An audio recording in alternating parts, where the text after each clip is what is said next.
ゲームじゃない感じにして仕上げたいっていうような、ゲームなんですけど、ゲームやってたっていう感じよりもなんか違うものが残ってほしいなっていうような、感覚ですかね。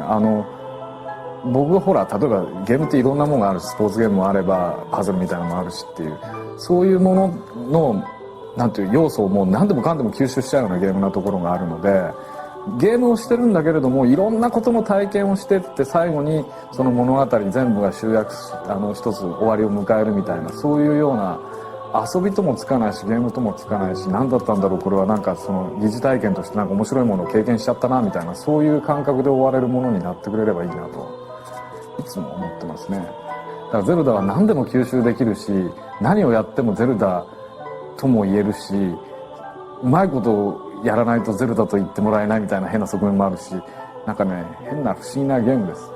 はい。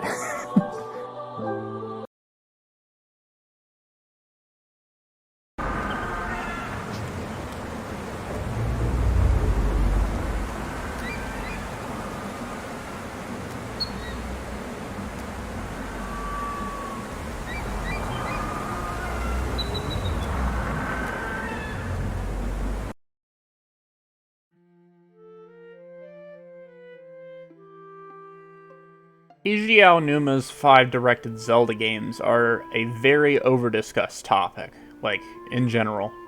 For reasons that we're going to get into, it's important to a lot of people to control the narrative about them, which you might also suspect this video is going to be an attempt at. What I would say is that these games are not perfect. They've got filler and problems. Even if they didn't, the medium is still very young, so making grand declarations about it wouldn't be enduring or impressive. So for the longest time, I never felt the need to say anything. But I realize now that most Zelda fans understand small surface level things, but in the end, they just can't see the forest for the trees. The director's intended interpretation ends up getting the same amount of focus and respect that some fan theory would. They like it, they think it's fun, but optional. Some people still believe it to be unfounded. Nobody's as angry as they really should be. They seem to think that everyone is just entitled to their opinion, which is textbook cowardice. I thought that I could organize things a little better, but I really can't afford to. I promise by the end of it, I really do address everything, but I won't explain it in ludicrous detail, because I'm not trying to sell you on a stupid fan theory. None of this is a theory. It's not apologetic in any way, and it isn't my opinion poorly disguised as a retrospective. This is simply The Legend of Zelda as it was intended by Eiji Aonuma.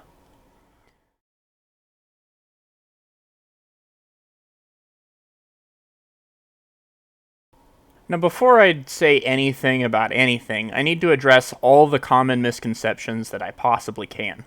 For Zelda, the very best source of misconceptions is Matthew Matosis, a painfully condescending YouTube critic. The story sets itself up to be a prequel to every other Zelda game to date, but doesn't accomplish anything with it. The most shocking revelation in the game is that Zelda is actually the reincarnated form of the goddess Hylia, a character who had never even been mentioned before until the intro to Skyward Sword. Starting with the basics, the very first Zelda timeline can be found all the way back in 1991 in this Famitsu article. A Link to the Past is mostly Takashi Tezuka's game, but the first manual was penned by Koizumi, who would later direct the first 3D Mario titles. This was just before Aonuma was officially hired, and in the manual you get to see a lot of different things that Koizumi and Aonuma would eventually work on together in their earliest forms. But I'll just show the timeline here first. Okay, so you've got Zelda 3 at the top, and then it says the original Zelda makes her first appearance. And then it also says Link's ancestor, ? Then after that, it just says Nagai Nengetsu, I think, which is just like a long period of years and months. That's all it is. It's interesting here that Koizumi is saying A Link to the Past is a time jump prequel to Zelda 1. Aonuma must have really loved this idea, because when he was brought on, he repeated it.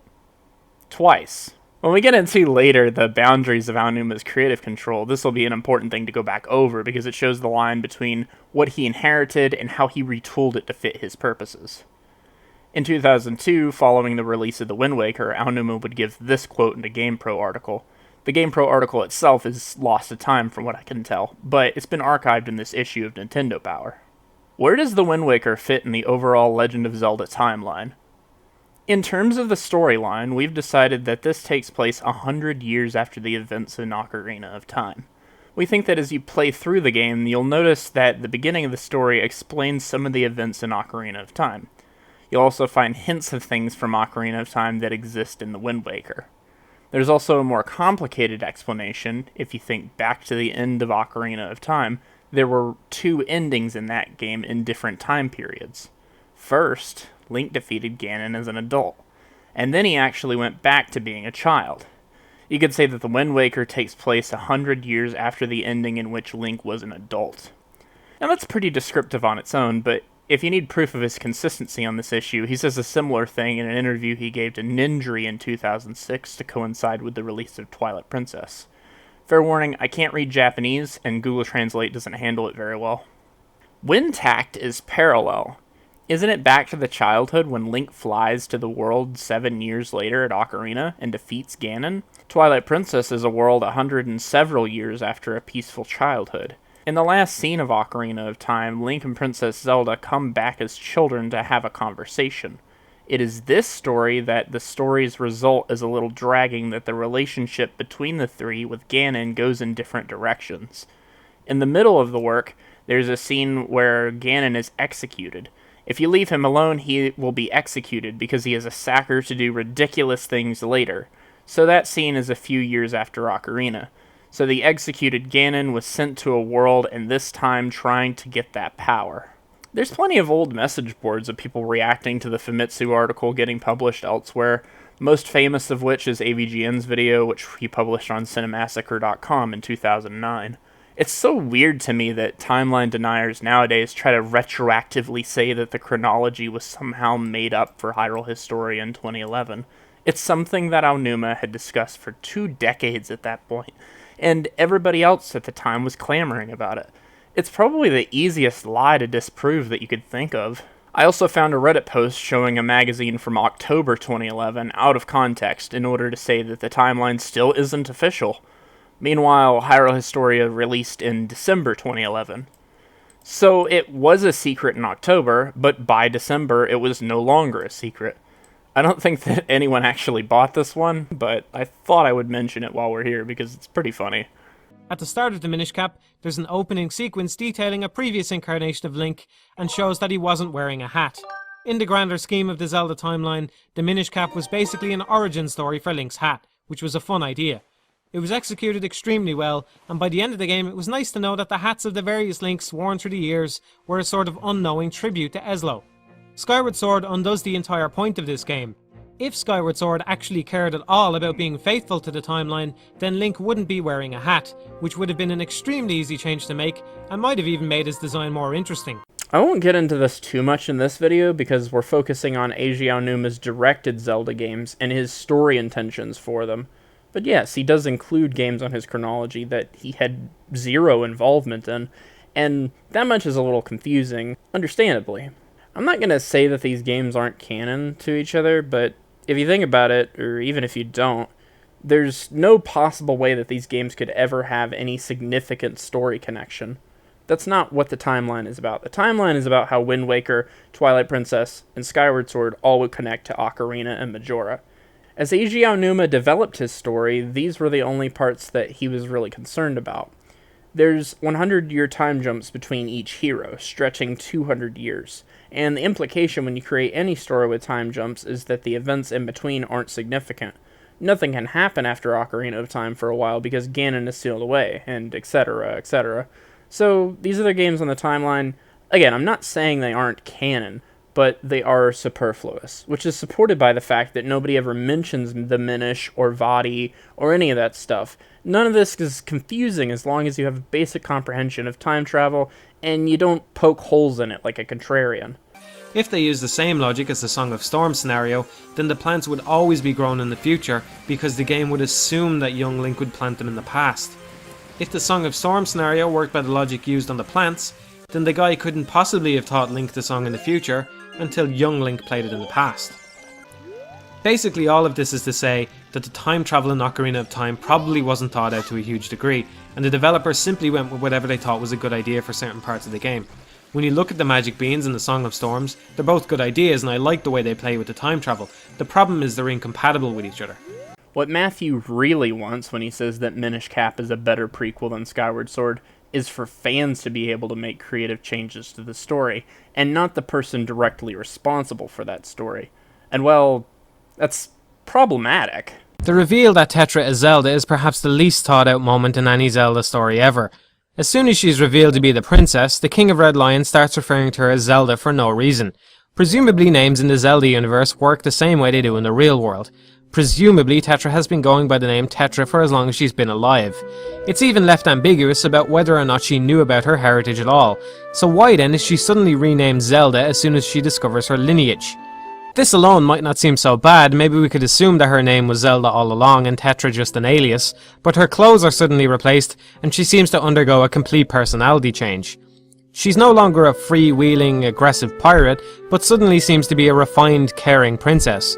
Even if we go out on a limb and assume that Zelda's personality somehow awakened inside of Tetra, then that's a pretty terrible fate in and of itself.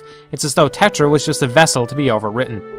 Okay, does it not occur to Matthew that just because an event takes place later in the story, that doesn't necessarily mean that the storyteller came up with it later? I mean, think about it. Even if you don't know anything about The Legend of Zelda, this information is obviously important to the ending of the game. And you can choose not to like that ending. It's a matter of personal taste. But can you really say with a straight face that Aonuma wasn't thinking about the ending of his story until the 11th hour? By definition, this can't be a shoehorn if that's what he always planned to do. I mean, it's made up, but everything's made up. So yeah, Tetra isn't real, Zelda isn't real. These are fictional stories. Again, what is this guy even talking about? The more likely answer is this is simply a shoehorned reference to Ocarina of Time, one of many that are in the Wind Waker for seemingly no reason at all. There's no time travel in the Wind Waker, Link has no connection to the previous one apart from his clothes, the game doesn't even take place in Hyrule, not as we know it anyway. Overall, the references to the Hero of Time and all that stuff feel pretty forced, and the Koroks and the Rito are the two worst examples. The idea of setting a game and was essentially a post-apocalyptic scenario of Hyrule is wonderful, but its attempts to continue on from Ocarina of Time seem incredibly half-assed and not very well thought out. It's pretty inappropriate to say that the races in Wind Waker need to have firmer connections to their Ocarina counterparts for it to be a fitting continuation of the story. They're loose on purpose. The old ways are lost to them, and they deliberately say as much in the intro to the game, which you skipped, by the way, but I'm getting ahead of myself. The moral and the whole point of the Wind Waker is that you should accept the past for what it is and build a better future. All the people, Hylians, Rito, Koroks, they've all shed their connections to the old world, and they live in peace above the waves, just as the gods wanted. Ganon insists that this was a cop-out and that the gods refused to save their people, but it's not true, they did what they could. Ganon's whole motivation in this game is to destroy the new world in wake of reviving the old one. He's protecting his heritage to the detriment of everyone else alive. You don't need an art book recapping that information to understand it. It's explicitly told to you in dialogue. And again, none of this is a fan theory, it's just what's in the games. Going back to what I said earlier about extraneous titles, Matt even complains about Phantom Hourglass for this very reason. The ending to the game sees Hyrule washed away with the kids' future left in their own hands. We know now that the story continues on in two direct sequels to the Wind Waker, those being Phantom Hourglass and Spirit Tracks, but taken on its own, I think this would have made a fitting ending to the entire Zelda saga. Games could have still been set before the Wind Waker to allow the series to continue, and some are, but the Wind Waker itself would have made a nice conclusion to the series as a whole. Ganon, Hyrule and the Master Sword are all lost beneath the waves, and life moves on. It would have made for a nice ending. He catches it here, but again, he's only applying this logic when it suits his opinion. It would almost be as incredibly stupid as the King of Hyrule passionately telling the children at the end of the Wind Waker that their new land won't be Hyrule, because he wanted the past washed away, and then, within a few years, they discover a new continent, Guess what they call it? Adding any kind of character depth or world building or some other literal element, you might take that as an improvement to the story, but actually it makes it less concise. Instead of it being about this emotional tug and pull about the morality of family versus future, you're erasing that and just boiling Hyrule down into any other fantasy world that you would use to escape your adult responsibilities. The point is instead to take these morals to heart and apply them to your adult life.